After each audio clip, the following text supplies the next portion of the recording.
구약성경 811면에 있습니다. 구약성경 811면 시편 16편 1절부터 11절까지를 제가 한 절, 성도님들이 한 절 교독하겠습니다. 우리 은찬이 우리 주학교에 은찬이 어머님이 오늘 처음 오셨는데 우리 일어서라면 부담스러우니까 그냥 박수로 안녕하도록 하겠습니다.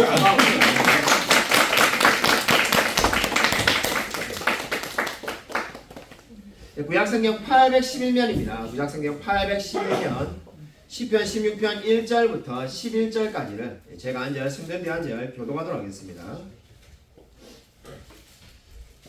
구약성경 811면에 있습니다. 구약성경 811면 시편 16편 1절부터 11절까지입니다. 하나님이여 나를 지켜주소서. 내가 주께 피하나이다. 내가 여호와께 아뢰되 주는 나의 주님이시오니 주밖에는 나의 복이 없다 하였나이다. 땅에 있는 성도들은 존귀한 자들이니 나의 모든 즐거움이 그들에게 있도다. 다른 신에게 예물을 드리는 자는 괴로움이 더할 것이라. 나는 그들이 드리는 피의 전제를 드리지 아니하며 내 입술로 그 이름도 부르지 아니하리로다. 여호와는 나의 산업과 나의 잔의 소득이시니 나의 분깃을 지키시나이다.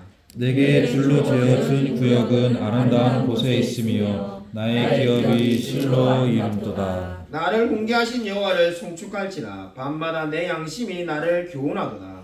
내가 여호와를 항상 내 앞에 모시며 그가 나의 오른쪽에 계심으로 내가 흔들리지 아니하리로다. 이러므로 나의 마음이 기쁘고 나의 영도 즐거워하며 내 육체도 안전히 살리니 이는 주께서 내 영혼을 수월에 버리지 아니하시며 주의 거룩한 자를 멸망시키지 않으실 것임이니이다. 함께 읽겠습니다. 주께서 생명의 길을 내게 보이시니 주의 앞에는 충만한 기쁨이 있고 주의 오른쪽에는 영원한 즐거움이 있나이다. 아멘. 오늘 설교 제목은 하나님과 동행하는 기쁨이 되겠습니다. 프렌즈라는 미국 드라마가 있었습니다. 아마 우리 대부분의 분들이 잘 알고 계실 건데 특별히 40대, 50대 분들 중에 한 번도 보지 않은 분은 아마 거의 없을 것 같습니다. 저도 한때 열렬한 팬이었는데 이 20년 전에 엄청난 인기를 누렸던 이 프렌즈라는 드라마에 챈들러라는 역할을 맡았던 배우가 매튜 페리라는 배우가 있었습니다. 그 매튜 페리라는 배우가 2달 전에 약물 중독으로 사망하였습니다. 불과 나이가 54세였는데 이 마약 중독으로 결국 사망하였습니다. 이 기사를 보면은 프렌즈를 촬영하던 당시에도 이 매튜 페리는 이 마약에 중독되어 가지고 있었다고 합니다. 그래서 프렌즈를 촬영할 때 뭐가 좋았냐는 그 기자의 물음에 이렇게 대답하였는데 마약에 중독되어 있었는데 워낙 프렌즈를 찍는다고 바빴기 때문에 마약할 시간을 없게 하여 주어서 너무나 고마웠다라고 말하는 이 기사를 본 적이 있습니다. 그렇게 이 프렌즈를 촬영할 때 매튜 페리가 무려 한 해에 200억씩 벌었다고 합니다. 그렇게 돈이 많고 정말로 인기가 많았지만은 불과 54세에 죽음을 맞이하였습니다. 이제 최근에 나온 기사를 보니까는 이 매튜 페리의 유가족들이 그 많은 유산들을 마약 중독자를 위해서 쓰겠다라고 이 말한 기사를 보았습니다. 아마 이 자리에 앉아있는 저와 여러분은 자주 돈 때문에 힘들고 아마 어떤 분들은 지금도 돈 때문에 힘든데 이 매튜 페리는 돈에 대한 걱정이 하나도 없이 살 수 있음에도 불구하고 고작 54세밖에 살 수가 없었습니다. 자, 그 기사를 보면서 이 한때 프렌즈 드라마의 팬으로서 많은 생각들을 하게 됐는데 정말 어떻게 그렇게 돈이 많고 인기가 많은 사람이 금방 그렇게 인생을 끝낼 수가 있는가라는 생각을 해보았습니다. 그래서 참으로 제가 한참 동안에 그 2달 전에 인생이란 무엇인가, 정말 나는 무엇을 사랑하며 살아가고 있는가라는 생각을 한참을 해보았습니다. 아마 여러분도 아마 그런 생각을 곧잘 하게 될 겁니다. 정말 내가 살고 있다는 것은 무엇인가, 아마 그런 생각을 한 번쯤은 다들 해보았을 겁니다. 오늘 이 시편 16편에 보면은 이 저자 다윗은 하나님의 마음에 합한 사람이라는 찬사를 들었던 사람이었습니다. 시편을 보면은 대부분의 시편이 앞에 이렇게 타이틀이 붙어져 있는데 오늘 시편을 보면은 다윗의 믹담이라는 타이틀이 붙어져 있습니다. 이 믹담이라는 제목이 무엇을 말합니까? 믹담이라는 말은 제가 여러분의 주보 안에 있는 프린트물에 다 정말 나누어 드렸습니다만은 그 프린트물을 참고하시면 적혀 있습니다. 믹담이라는 것은 귀한 비밀에 대한 시라는 의미를 담고 있습니다. 한마디로 말해서 믹담은 비밀을 지금 말을 하고 있다는 겁니다. 비밀이라면 저와 여러분이 그죠, 이 마음이 그죠, 설레죠. 누가 제가 여러분에게 그냥 이야기를 하면은 그냥 이야기를 하는갑다 이러지만은, 제가 만약에 지금 여러분에게 비밀을 이야기해 드리겠습니다 이러면은 그죠, 아마 다들 귀가 쏠깃해가지고 쫑긋하고 들을 겁니다. 그래서 지금 이 말, 지금 시편도 어떻습니까? 믹담이라고 말해서 비밀을 말한다고 하는데, 실제로 1절을 보면 어떻습니까? 우리가 너무나 다 아는 평범한 말씀이 기록되어 있습니다. 하나님이여 나를 지켜주소서, 내가 주께 피하나이다. 시편의 흔하고 흔한 고백이 뭡니까? 하나님이여 나를 지켜주소서. 시편에 정말 이 말이 얼마나 많이 나오는지 헤아릴 수도 없습니다. 그냥 우리가 저와 여러분들 기도하다 보면은 하나님 나를 지켜주소서, 나는 정말 주님께 피하고 싶습니다, 이 말을 누군들 못하겠습니까? 비밀이라고 거창하게 시작했는데 정말로 너무나 평범한 말들이 나오고 있습니다. 도대체 비밀이 어디에 있는 걸까요? 2절과 3절에 보시면은 우리 지금 개혁 성경은 이렇게 번역하고 있습니다. 내가 여호와께 아뢰되 주는 나의 주님이시오니 주밖에는 나의 복이 없다였나이다. 땅에 있는 성도들은 존귀한 자들이니 나의 모든 즐거움이 그들에게 있도다. 이렇게 말씀을 하고 있습니다. 현대 많은 학자들은 오늘 이 말씀을 그리스도와 전혀 관련이 없는 말씀으로 안타깝게도 해석하고 있습니다. 그러나 오늘 이 말씀은 2절과 3절은 위대한 설교자 찰스 스퍼전 목사님이 잘 말한 것처럼 그리스도에 대한 말씀으로 이해해야만 합니다. 여러분, 이 지금 킹 제임스 버전은 다르게 번역을 하고 있는데, 구체적으로 좀 보면은 주밖에는 나의 복이 없나이다 라는 그 말을, 이 프린터물을 참고하십시오. 킹 제임스 영어 성경은 나의 선함은 주를 위한 것이 아니며 이렇게 말을 하고 있습니다. 나의 선한 행동들이 주를 위한 것이 아니라는 겁니다. 그럼 도대체 이 말이 무엇을 의미하겠습니까? 다윗이 이 말을 한다면 너무나 이상합니다. 나의 선한 것이 주를 위한 것이 아니다. 다윗 삶 가운데 만약에 선한 것이 있다면, 그래서 선한 것이 있겠죠. 그것이 주님을 위해서 사는 건데 당연히 주를 위한 것인데 왜 주를 위한 것이 아니다라고 말할 수가 있겠습니까? 그렇기 때문에 이 말씀은 지금 다 그리스도를 예표하는 말씀으로 이해해야만 합니다. 그리스도께서 지금 나의 선한 행동, 그리스도의 선한 행동이 뭡니까? 십자가를 지신 그 일이 그 하나님 주를 위한 것이 아니라는 겁니다. 그럼 누구를 위한 겁니까? 성도를 위한 거라고 지금 그 뒤에 말씀이 나오고 있습니다. 그러니까 하나님께서 사람이 되셔서 십자가를 지신 것은 바로 성도들을 위해서, 저와 여러분 같은 존귀한 성도를 위해서 하신 거라고 지금 다윗이 미래를 내다보면서 지금 그 그리스도를, 앞으로 있을 일들을 찬양하고 있습니다. 여러분, 오늘 계속해서 말씀을 보시면은 3절에 땅에 있는 성도는 존귀한 것이니, 존귀한 성도니 이렇게 말을 하고 있습니다. 킹제임스 영어 성경도 땅에 있는 성도들과 존귀한 자들을 위한 것이다라고 말을 하고 있습니다. 한마디로 그리스도의 십자가의 사역이 저와 여러분 같은 성도를 위한 거라는 거죠. 여러분, 여기서 존귀하다는 말이 이 원어를 보면은 서굴라라고 되어 있는데 너무나 중요한 단어입니다. 그 단어의 의미는 가장 보배롭고 귀하다는 의미를 갖고 있습니다. 그러니까 여기서 지금 존귀한 성도라는 것은 가장 귀하고 가장 보배롭다는 거죠. 아마 여러분에게 가장 귀한 것이 뭐냐라면은 아마 자녀가 있는 분들은 우리 자녀라고 말하고, 또 뭐 어떤 분들은 남편, 아내, 뭐 어떤 분은 또 나 자신이 소중하다고 말하고, 아마 우리 모든 분들의 공통대으로 가장 소중한 것은 그리스도라고 말하겠습니다. 지금 이 하나님께서 가장 소중하고 가장 보배로운 것이 무엇이라는 겁니까? 바로 성도라고 말을 하고 있습니다. 저와 여러분이 가장 소중하다는 겁니다. 지금 다윗은 지금 이 믹담을 시작하면서 뭐라고 말하고 있습니까? 하나님께서 가장 소중한 것이 바로 성도인 자기 자신이라고 그렇게 말을 하고 있습니다. 이 놀라운 진리를 다시 한번 확인하면서 이 다윗은 어떻습니까? 그 진리를 다시 되새길 때 찾아오는 기쁨을 4가지로 말을 하고 있습니다. 그것이 오늘 설교의 제목이기도 한데 하나님과 동행하는 기쁨이 되겠습니다. 이 4가지의 기쁨을 말하고 있는데 바로 5절, 6절, 7절에 4가지 기쁨이 나오고 있습니다. 우리 한번 5절, 6절, 7절에 말로 하면은 뭐 세 가지 기쁨이라고 말할 수도 있는데 저는 네 가지 기쁨을 해서 5절에 있는 말씀을 두 가지로 나누어서 바로 네 가지의 기쁨을 오늘 다윗은 말을 하고 있습니다. 첫 번째 기쁨이 무엇입니까? 다윗이 기쁜 이유가 자신의 모든 소유가 하나님으로부터 왔기 때문에 기쁘다는 겁니다. 그리고 두 번째 기쁨이 바로 지금 5절에 역시 또 나오는데 자기의 분깃을 지키시는 분이 하나님이시다라고 그렇게 말을 하고 있습니다.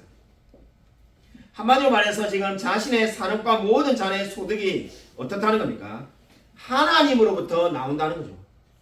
우리 소천하신 존 스토트라는 목사님이 계셨는데 존 스토트는 여기서 나오는 지금 잔이라는 말이 바로 하나님께서 필요한 모든 것들을 채워주신다는 의미를 담고 있다는 겁니다.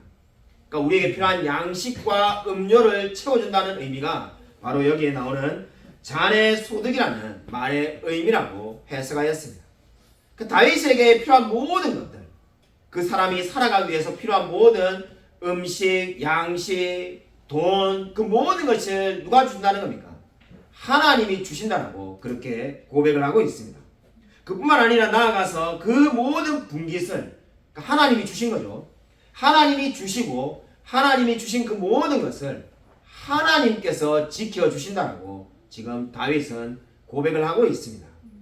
여러분 아마 우리가 이 다윗의 고백을 보면은 어떤 생각이 듭니까? 다윗이 왕이었으니까 소득이 많고 음식이 많고 그리고 재물이 많기 때문에 그 모든 것이 하나님께 왔으니까 감사하고 또 하나님이 지켜주신다. 우리가 이렇게 쉽게 시편을 이해하기가 쉽습니다. 그러나 여러분 오늘 이 시편 16편의 배경을 우리가 반드시 기억해야만 하는데 오늘 이 시편 16편은 다윗이 왕으로 인생이 너무나 잘 나갈 때 이 시편을 쓴 것이 아니라 사울에게 쫓겨다닐 때 이 시편을 썼습니다. 그러니까 지금 다윗은 사울에게 쫓겨다니면서 죽을 위기 가운데 놓여 있습니다. 근데 그 가운데서 지금 다윗은 뭐라고 고백하는 겁니까? 여호와가 나의 산업과 나의 잔의 소득이시며 나의 분깃을 지키시나이다. 그러니까 하나님께서 지금 나의 모든 소득을 지금 책임져 준다는 겁니다. 사울에게 쫓겨다니는 다윗이 무슨 소득이 많겠습니까? 지금 언제까지 살 수 있을지조차 장담할 수가 없습니다. 그리고 자신의 분깃을 지금 다 사울에게 빼앗길 판국인데 그 모든 분깃을 하나님이 지켜주신다고 고백을 하고 있습니다. 그리고 이 고백이 얼마나 놀라운 고백인지 모릅니다.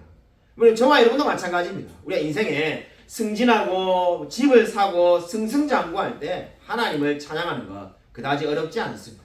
그러나 정말 아무것도 가진 것이 없는데 그저 하나님을 높이고 하나님을 의지하는 것이 결코 쉽지가 않습니다. 최근에 한두 달 전에 우리 주일날 아침에 우리 주방봉사는 우리 이매학 권사님하고 우리 박정 제 아내랑 이야기를 할 때 무슨 이야기를 하다 우리 옷 이야기가 나왔는데 우리 이 권사님하고 이렇게 같이 공감했던 것이 있는데 사람이 옷만 잘 입고 다녀도 자신감이 넘쳐납니다. 그러니까 좋은 옷만 입어도 자신감이 생기는 것이 사람인데 그죠? 이 거꾸로 말하면은 이 다윗처럼 지금 쫓겨다니는 이 마음 가운데 정말로 하나님께 감사하고 하나님께 모든 것을 맡기며 기뻐하는 것이 결코 쉽지가 않습니다.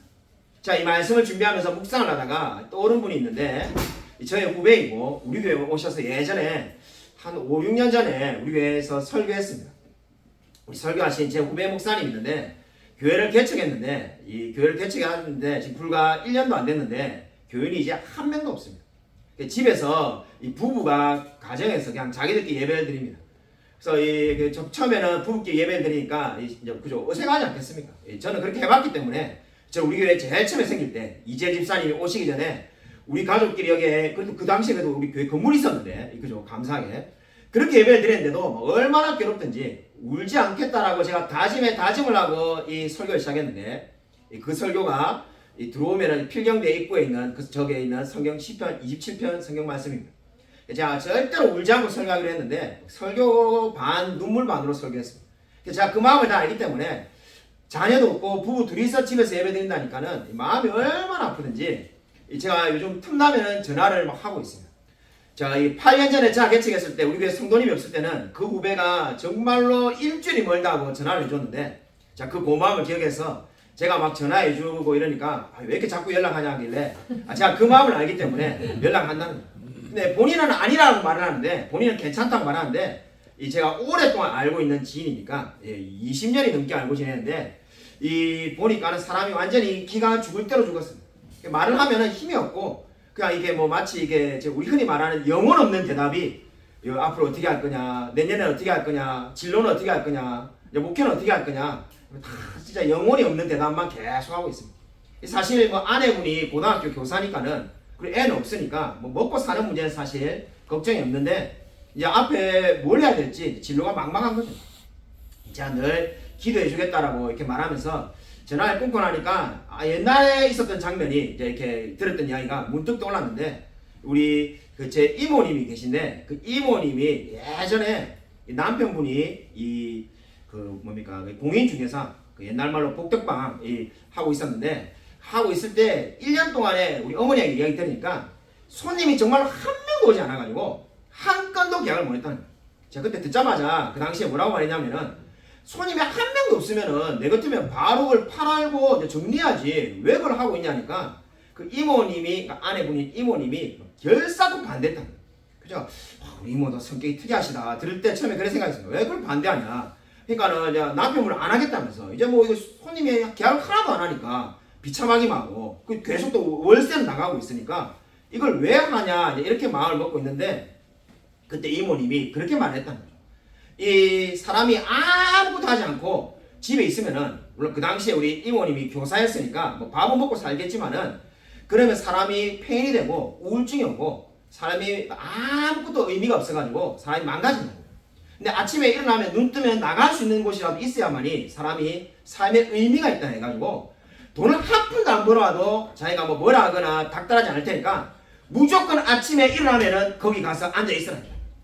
제가 그때 사실 그 말이 무슨 말인지 잘 몰랐습니다. 제가 그 당시에 우리 이모도 또 돈을 그냥 매달 월세가 뭐 한 달에 100만 이상 나가는데 이거 뭐 하는 건가? 제가 최근에 이 말씀을 보고 이제 우리 지금 후배 목사님의 상을 보니까 그 의미가 뭔지를 이제 조금이나마 알 것 같습니다. 사람이 뭔가 할 수 있는 것이 감사하다는 거죠. 아무것도 하지 않으면 사람이 폐인이 된다는 거죠. 정말로 내가 아침에 출근할 수 있는 직장만 있어도 감사한 겁니다. 최저임금을 받고 일하든 제일 말단으로 일하고 있든 내가 일을 할 수 있고 뭔가 할 수 있다는 것 자체가 감사하다는 생각을 지난주에 하게 되었습니다. 여러분 정말로 어떻게 삶을 살아가고 있습니까? 오늘 다윗은 아무것도 가지지 않고 있는 상태지만은 자기의 소유가 하나님께로부터 왔고 그 모든 소유를 하나님께서 지키시는 분이라고 지금 감사하며 기뻐하고 있습니다. 여러분 어떨 때 하나님께 감사하며 기뻐하십니까? 정말로 어떤 상황에 놓여 있든지 간에 우리가 정말로 빈부에 처해 있든 우리가 정말 어려운 상황에 놓여 있든 가난하든 고난을 당하든 날마다 하나님께 감사하며 사시기를 바랍니다.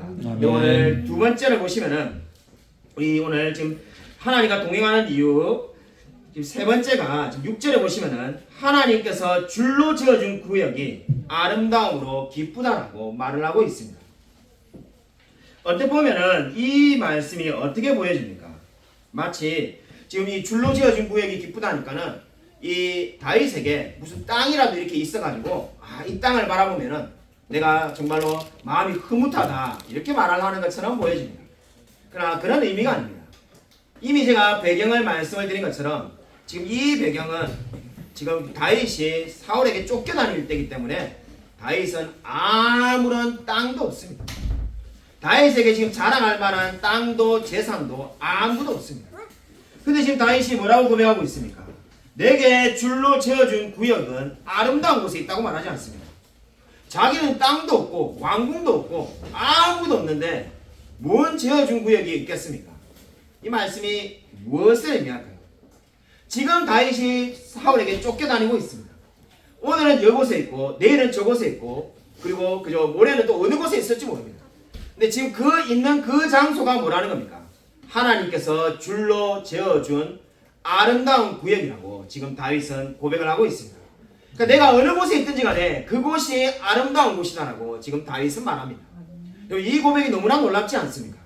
내가 정말 많은 것을 가졌기 때문에 기쁜 것이 아니라 나는 지금 그냥 아무것도 없지만은 내가 있는 그곳이 하나님께서 줄로 지어준 아름다운 곳이다라고 다윗은 고백을 하고 있습니다. 여러분, 동일한 고백이 저와 여러분 가운데 넘쳐나게 되기를 주님의 이름으로 축원드립니다. 우리가 정말 이름을 대지 않아도, 여러분 정말로 이 설명하지 않아도 누군지 다 아는 마리 앙뚜아네트는 이런 말을 했습니다. 내가 가졌을 때, 내가 모든 것을 가졌을 때 나는 아무것도 느낄 수가 없었습니다. 저와 여러분, 우리가 부족한 게 많으니까 조금만 더 많이 가지고, 내가 지금보다 정말로 소득이 30%만 늘으면, 50%만 늘면 얼마나 좋겠냐는 생각을 우리가 곧잘 하지만은, 모든 것을 가졌던 마리 앙뚜아네트는 나는 아무것도 느낄 수 없다라고 말하였습니다. 그리고 우리 초대교회 교부였던 어거스틴은 내 하나님이 아닌 모든 분은 내게 빈곤에 불과하다라고 그렇게 고백을 하기도 하였습니다. 하나님이 아닌 모든 분은 나에게 아무것도 아닌 것에 불과하다고 고백하였습니다. 최근에 제 큰딸 예인이가 어느 날 갑자기 이렇게 마스크팩을 가져와가지고는 팩을 하자고 해서 제 아내와 저를 자꾸 누우라고 했습니다. 그래서 이게 무슨 일인가? 그래서 뭐 팩이 뭐 집에 있는 팩 몇 개 있지만은 그건이 아니라니까는 아니라고, 자기가 팩을 다시 가져왔다면서 그 집에 있는 팩이 아니고 못 보는 팩을 가져와가지고는 마스크팩을 해줄 테니까는 누우라고 해가지고 우리 박정 사모가 저하고 이렇게 이제 눕고 우리 큰딸 예인이가 이렇게 마스크팩을 이렇게 하나씩 해줬습니다. 마스크팩을 이렇게 딱 하나 이렇게 할 때 우리 장로님이 늘 하시는 말씀이 떠올랐습니다. 집에는 딸이 있어야 돼. 딸이 있어야만이 행복하다. 정말 이렇게 행복하다는 생각이 들더라고요. 그래서 정말 아들이 있으면은 마스크팩 같은 걸 해주겠냐 이런 생각이 들어가지고 마스크팩을 이렇게 탁 이렇게 하고 있으니까는 저 오늘 이 설교의 그 정말 우리 제목 주제처럼 기쁨이라고 하는데, 그 돈도 없고 가난하고 이러지만은 그냥 마스크팩만 하나 있는데도 기쁨이 이렇게 막 몰려오더라고요. 그래서 야, 우리 장로님 말씀이 맞구나. 딸 있는 사람이 승자구나. 제가 말은 안 했습니다만은 마음속으로 그렇게 생각하고 있는 그 찰나에 갑자기 우리 아내 박지영 아내가 제 아내가 갑자기 이런 말을 하는 거예요. 야, 예인아, 이 마스크팩에 수분이 별로 없는 것 같다. 생각해보니까 저도 이게 보통 우리가 마스크팩 여러분도 다 써서 알겠지만은 뭐 물기가 그죠 이렇게 막 흘러내리는데 별로 이렇게 수분이 없는 것 같은 거예요. 그래서 이 수분이 별로 없는 것 같다 이렇게 말을 하니까는 예인이가 하는 말이 유통기한이 2달 지났는데 큰 문제는 없다 이렇게 말하는 거예요. 그래서 우리가 놀래가지고 우리 아내도 놀래가지고는 아니 마스크팩이 유통기한이 얼마나 긴데 이게 어떻게 유통기한이 2달이나 지날 수가 있느냐, 이거 도대체 어디서 나왔냐, S3투가 도대체 집에 있는 것도 아니고 어디서 가져왔냐 이렇게 물은 거죠. 물으니까는 우리 예인이가 자랑스럽게 자기가 3,000원 주고 싸게 샀다는 거예요. 그래서 우리가 아니 유통기한 지난 마스크를 어디서 3,000원 주고 샀냐니까 자기 친구가 이 학교에 가져와가지고 이 마스크가 원래 한 개에 4,000짜리인데 10장을 가져와가지고는 그 10장을 3,000에 팔길래 그 3,000에 샀다는 거예요. 그러니까 얼마나 잘했냐면서 그렇게 말하는 거예요. 그러니까 우리가 제가 이야기 듣는데 바보도 이런 바보 없구나. 유통기한이 지난 걸 이렇게 갖다 버려야 되는데 그냥 공짜로 줘도 지금 가져올까 말까인데 그거를 3,000에 주고 사가지고 이렇게 마스크를 하니까는 막 갑자기 진짜 느낌이 뭐 여기 뭐 피부가 가려운 것 같고 뭔가 이게 막 뭔가 날 것 같기도 하고 차마 말은 못했습니다만은 그러면서 이제 이렇게 있었죠. 그래서 참 이게 참 우리 누집 딸인데 이렇게 멍청한가 이런 생각하다가 그냥 웃고 말았어. 그래서 참으로 그냥 막 혼내봐야 뭐 의미가 있겠니까. 나중에 지도 크면 웃겠지 하고. 그래서 마스크 유통기한 지난 거를 우리가 정말 생각하니까는 제가 의의가 없었던 게 뭐 우유면 몰라도 아니 마스크팩 유통기한이 얼마나 긴데 그거를 2달이나 지난 거를 그걸 또 가져와서 파는 애도 놀랐고 그거를 3,000원 주고 사는 우리 집 애도 대단하고 그래서 한참을 웃었던 적이 있습니다. 웃다 보니까는 그냥 사람이 뭐 행복하다는 생각이 들었습니다. 여러분 오늘 말씀을 보면은 네 번째로 지금 다윗은 어떻게 말합니까? 7절을 보시면은 다윗이 기뻐하는 이유를 네 번째로 마지막으로 이렇게 말을 하고 있습니다. 나를 훈계하신 여호와를 송축할지라 밤마다 내 양심이 나를 교훈하도다 이렇게 말하고 있습니다. 여기서 말하는 양심이라는 단어를 보면은 히브리어 원어를 보면은 이 양심이 신장입니다. 신장이라는 이 단어가 이 원어의 의미인데 그러니까 이 마음 깊숙한 곳에서부터 지금 자신을 교훈한다는 겁니다. 여러분 한번 말씀을 우리가 곰곰이 묵상해 보면은 이 지금 고백이 대단하다는 생각이 듭니다.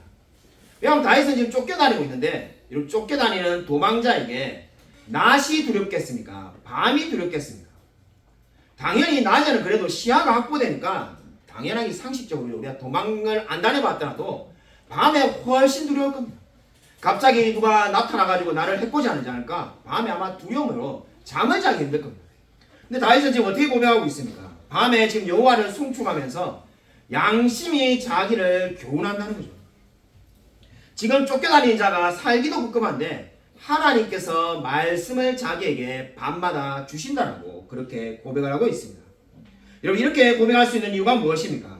바로 여호와께서 자로 지어준 구역 안에 지금 다윗을 지켜보고 계심을 다윗이 믿고 있기 때문입니다. 여러분 오늘 말씀을 좀 더 구체적으로 보면은 지금 5절, 6절과 그리고 이 7절의 차이가 뭡니까? 5절과 6절은 다윗이 지금 고백을 한 겁니다. 여호와가 나의 사력과 잔의 소득이고 분깃을 지키고 아름다운 구역으로 자로 재는 것처럼 나를 지켜주신다라고 말을 하였습니다. 7절은 이제 그 고백을 자기의 삶에 본인이 적용하고 있습니다. 한마디로 계속 실천하고 있는 겁니다. 내가 밤마다 내 양심에 하나님의 말씀을 적용하며 훈계하면서 나의 삶이 하나님 보시기에 거룩한 삶이 되도록 지금 다윗은 하나님께 자신의 삶을 계속해서 드리고 있습니다.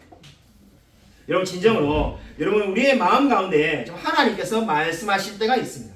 좀 하나님께서 우리 마음 가운데 말씀을 통해서 어떻게 합니까? 양심에 자극을 줄 때가 있습니다. 그 하나님의 말씀대로 그때 움직이면 됩니다. 다윗은 지금 비록 쫓겨다니고 있지만은 자기의 말씀에 말씀하시는 하나님의 양심을 따라 살고자 하고 있습니다. 여러분 너무나 대단하지 않습니까? 지금 아무도 가진 것이 없고 한 나라의 왕인 사울에게 쫓겨다니고 있으며 한 치 앞을 내다볼 수 없는 상황 가운데서도 이 다윗은 날마다 말씀에 비추어서 자기의 삶을 계속 되돌아보고 있습니다. 여러분 진실로 늘 하나님의 말씀 앞에 서시며 하나님의 말씀이 나아가는 데까지 나아가며 멈추라는 데서 멈추는 저와 여러분이 되시길 바랍니다. 말씀을 제가 이렇게 준비하면서 묵상하다 보니까는 계속 떠오르는 일이 있었는데 우리 처음에 개척했을 때 우리 오늘 공교롭게도 자꾸 이재일 집사님 이름이 자꾸 나오네. 예, 이게 뭐 의도한 게 아닙니다만은 이재일 집사님이 우리 교회 제일 처음에 나왔을 때 우리 황영칠 목사님이라고 지난 8월달에 오셔서 말씀해 주신 그 황영칠 목사님 부부와 지금 자녀가 3명입니다만은 그 당시에 2명밖에 없었는데 셋째가 태어나기 전에 그 2명이 사역지가 없어가지고 그 당시에 굉장히 고민할 때 나이가 많으셔가지고 더 이상 부교육자로는 못 가니까 지금은 물론 단임 목회를 서울에서 잘하고 계십니다만은 그때 정말로 목회를 뭐 그만두냐 마냐 고민하실 때 제가 개척을 하니까는 우리 뭐 성도도 없다고 하니까 인천에서 도로 이 몇 달을 나오셨습니다. 그 당시에 이렇게 나올 때 이제 제가 이제 자고 이야기를 하니까는 이 그 어머니가 이 인천에 우리가 합신에 이름만 되면 다 아는 이 큰 교회를 이렇게 세우신 분인데 어머니가 늘 신학교 갔을 때부터 늘 그렇게 말했다는 거죠.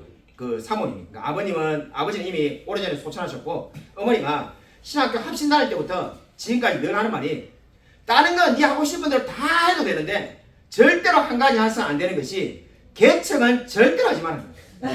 어머님은 개척해가지고 성공했는데 그 몇백 명 모이는 큰 교회가 됐는데 왜 그러냐니까는 자기가 그 고생을 이루 말할 수가 없다는 거예요. 자기가 정말로 뭐 이게 뭐 벽돌 나르는 것부터 시작해가지고 뭐 김치 해가지고 나르고 신방하고 눈물이 없이는 진짜 이야기를 들을 수 없기 때문에 내가 모든 것은 네가 다 해도 되지만은 단 한 가지 하지 마는 것이 개척을 하지 마라. 목사 보고 어떻게 개척을 하지 마라 나 이러지만 뭐 우리 그 당시에 우리 황영철 목사님이 생각했던 게 뭐 그럼 청빙 가면 되지 이랬는데 청빙도 못 가고 우리 교회 이렇게 도우러 오니까 차마 어머니에게 이 우리 교회 와서 지금 개척교회 그 성도도 그 우리 이재 집사님밖에 없는 그런 상황에 있다 이런 말을 할 수 없어서 그냥 아무 말 안 했다는 거죠. 사역을 안 하니까 너 어떻게 할래니까 뭐 그냥 이 교회 저 교회 다니고 있습니다. 이제 이렇게만 말하고 있을 당시였는데 어느 날 이 저한테 놀라운 일이 있다면서 이야기를 하는 거예요. 무슨 놀라운 일이 있냐니까는 제가 그 황영철 목사님 어머니를 합신 다닐 때 한번 뵀습니다. 그러니까 한번 그 인천에 놀러 가가지고 한번 뭐 이렇게 식사하고 이렇게 뵈가지고 뵀는데 그러니까 2015년에 개척했으니까 아마 뭐 대충 생각해도 13년 안 본 지가 그 정도 될 건데 갑자기 어느 날 이 정말 사람은 그저 영의 동물이라고 뭔가 촉이 오는가 봐요. 그 어머님이 뜬금없이 정말 아무런 이야기 없이 우리 황영철 목사님 아무 말도 안 하고 있는데 뜬금없이 야 그 영치나 네 옛날에 친구 그 중에 그 창원에서 올라왔다는 사투리 많이 쓰는 그 목사님은 진짜 목사님 됐겠지 그 전도사님 뭐하고 지내시냐 이래 물어가지고 우리 황영철 목사님 너무나 놀랬다는 거예요. 이게 드식을 갑자기 왜 물어보는가? 그분은 뭐하고 지내시냐니까는 저게 뭐 향남이라는 곳에 가서 이렇게 개척을 했다니까. 아 그래? 뭐 성도는 있냐니까. 성도도 아무도 없었는데 지금 한 분 오시고 뭐 두 분 오시고 이렇게 몇 명 있다 이래 말하니까 니는 절대로 개척은 하지 마라 이래 말하면서 한참을 이야기하셨다. 차마 그 앞에서 자기가 그 교회에 도우러 가고 있다는 말을 못 해가지고 지금도 모르고 있어요. 그래가지고 그때 그 이야기를 하면서 자기가 너무나 양심에 갇혀야 돼가지고 그리고 우리 개혁주의 이제 곧 도로트 신경 배우겠습니다만은 개혁주의가 늘 말하는 진리가 뭡니까? 선한 거짓말도 하지 마라 이렇게 늘 신학교에서 배우는데 이 본인이 지금 거짓말하고 있으니까 너무 양심에 걸려가지고 죄책감이 있었다는 거예요. 자, 그 이야기를 그때 들으면서 한참 웃었는데 그 말이 좀 생각났습니다. 또 양심에 계속 찔렸다는 거예요. 어떻게 그렇게 사모님이 아셨는지 갑자기 제 근황을 물어봐가지고는 이야기를 해서 너무나 당황했다는 이야기를 들었던 적이 있습니다. 오늘 이 말씀을 보면은 지금 계속해서 뭐라고 말을 하고 있습니까? 8절에 보면은 내가 여호와를 항상 내 앞에 모시며라고 말을 하고 있습니다. 다윗은 이제 이 하나님의 기쁨, 동행하는 기쁨 네 가지의 기쁨을 가지고 나는 여호와를 항상 내 앞에 모시고 있다라고 말을 하고 있습니다. 우리가 하나님께서 정말 항상 내 앞에 계신다라고 우리 코람데오 이런 말들을 많이 하는데 항상 하나님을 내 앞에 모신다는 말의 의미가 무엇일까요? 우리가 늘 하는 코람데오라는 말의 의미가 뭘까요? 엄청나게 놀라운 기적, 엄청나게 놀라운 경험 같은 거는 사실 평생에 한두 번밖에 없습니다. 그럼 이 정말로 하나님께서 항상 내 앞에 있다는 말의 의미가 뭘까요? 우리가 최근에 우리가 철로역정을 공부하고 있는데 철로역정에 바로 코람데오가 뭔지 항상 하나님께서 내 앞에 계신다는 말의 의미가 뭔지를 잘 아는 부분을 우리가 최근에 배웠습니다. 철로역정을 보면은 주인공 크리스찬이 사망의 음침한 골짜기를 지나는데 그 시련이 평생에 그가 한 번도 겪어보지 않았던 혹독한 시련이라고 표현을 합니다. 그 시련을 겪을 때 이 크리스찬은 이렇게 말을 합니다. 다르게 말하면 저자 존 버년이 하고 싶은 말이죠. 존 버년이 이렇게 말하는 부분이 있습니다. 되돌아가는 것이 앞으로 나아가는 것보다 더욱 위험하다는 결론을 내리고 프린트물을 참고하십시오. 그러니까 지금 이 고난의 한복판에 있을 때 사망의 음침한 골짜기를 지날 때 되돌아가는 것이 앞으로 가는 것보다 훨씬 더 위험하다는 결론을 내리고 지금 크리스찬은 계속 가기로 결심했다는 겁니다. 사망의 음침한 골짜기 때문에 두려워서 포기할 뻔하다가 그런 느낌을 받았다는 거죠. 이 여름에 우리 정말 오늘 이재현 집사님을 정말 많이 하겠는데 시작이 됐는데 이거 정말 원고에 놓는데 우리 이재현 집사님이 아까 우리 이 조영수 권사님하고 약간 이야기하는 걸 들으니까는 우연히 옆에서 들었는데 여름에 철로역정을 영어 원본을 읽으셨다고 하는데 되게 귀한 일이죠. 철로역정의 영어 원본을 보면은 방금 제가 읽은 이 문장을 뭐라고 표현하냐면은 크리스찬은 중간까지 왔다라고 고백을 합니다. 그러니까 지금 사망의 음침한 골짜기를 지나는데 크리스찬이 중간까지 왔다는 걸 느낀다는 거죠. 그 말이 무엇을 의미하는 겁니까? 고난의 터널 가운데 있는데 나는 이제 중간까지 왔으니까 언젠가는 끝이 있을 거라는 것을 크리스찬이 믿었다는 겁니다. 그러니까 그 사망의 음침한 골짜기를 어떻게 끝까지 갈 수 있었는가? 나는 이제 중간까지 왔으니까 이제 앞으로 끝이 언젠가는 있을 거라 믿고 앞으로 나아가기로 결심했다는 겁니다. 여러분 이 말이 무엇을 의미하는 겁니까? 바로 하나님께서 동행하고 있음을 의미하고 있습니다. 하나님께서 항상 내 앞에 있다는 것은 우리가 시련과 고난과 역경을 당할 때 하나님께서 말씀하셔서 결코 넘어지지 아니하며 앞으로 나아갈 힘을 우리에게 주신다는 겁니다. 여러분 오늘 시편의 저자 다윗이 믹담이라고 비밀이라고 시작하였는데 비밀이 뭡니까? 바로 하나님께서 우리와 동행하신다는 겁니다. 우리가 정말 사망의 음침한 골짜기를 지난다 할지라도 하나님이 저와 여러분과 함께 동행하시는 줄로 믿으시기 바랍니다. 아멘. 여러분 최근에 우리 새벽기도 때 매일 성경을 묵상하는데 욥기를 예전에도 제가 묵상했고 사실 제 목회사에게 이 첫 번째 설교가 이 욥기 42장 설교였습니다. 놀라운 것은 제 첫 번째 설교를 들었던 분이 제가 그 장면에 그 당시의 상황을 제가 다 기억하고 있는데 인생의 첫 번째 설교니까요.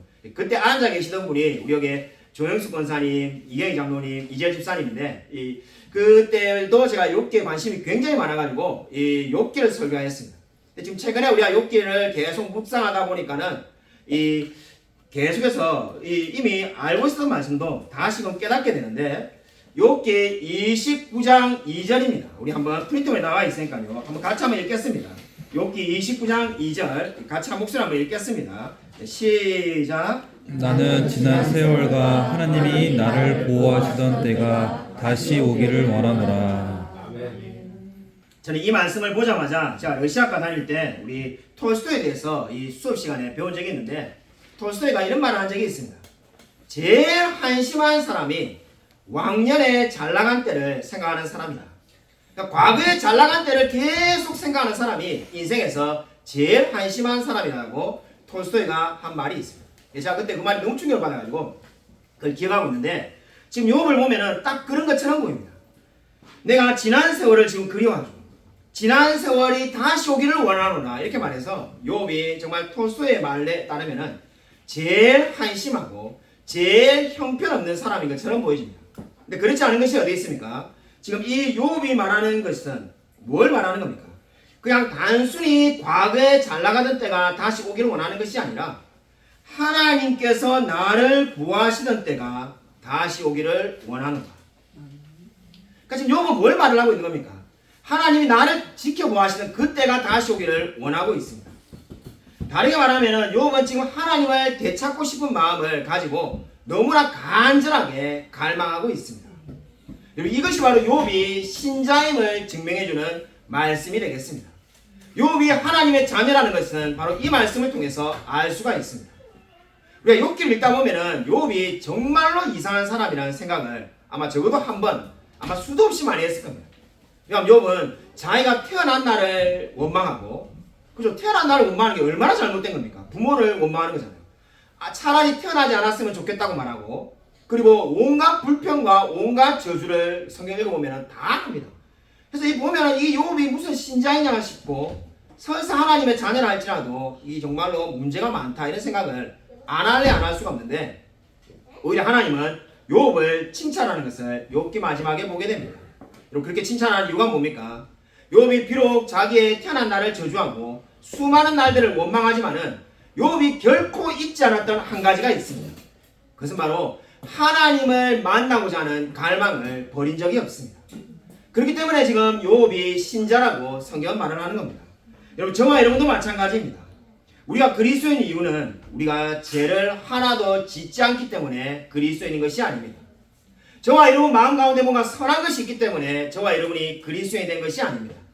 저와 여러분이 바로 욥처럼 끊임없이 하나님을 갈망하고 찾기 때문에 저와 여러분이 그리스도인인 줄로 믿으시기 바랍니다. 그렇기 때문에 저와 여러분이 어떠한 어려움과 역경이 온다 할지라도 하나님을 찾고 또 찾는다면 하나님의 자녀가 된 줄로 믿으시길 바랍니다. 여러분, 저와 여러분에게 바로 소망이 바로 거기에 있습니다. 오늘 시편 16편에 다윗에게 있는 소망이 무엇이었습니까? 그는 사울에게 쫓겨다니고 너무나 어려운 상황 가운데 있었지만은 자신은 하나님을 찾고 또 찾기 때문에 하나님의 자녀이고 거기에서 지금 크나큰 기쁨을 누리고 있다고 고백을 하고 있습니다. 저와 여러분의 인생 가운데도 정말로 고난과 역경과 때로는 말로 표현할 수 없는 어려움이 찾아올 수가 있습니다. 그럴 때조차도 정말 하나님을 신뢰하고 하나님을 찾고 찾으며 살아가는 저와 우리 모든 성도님이 되어지기를 주님의 이름으로 간절히 축원드립니다. 아멘. 이 시간에 우리 한번 주여 한번 크게 외치고 간절히 통성을 기도하겠습니다.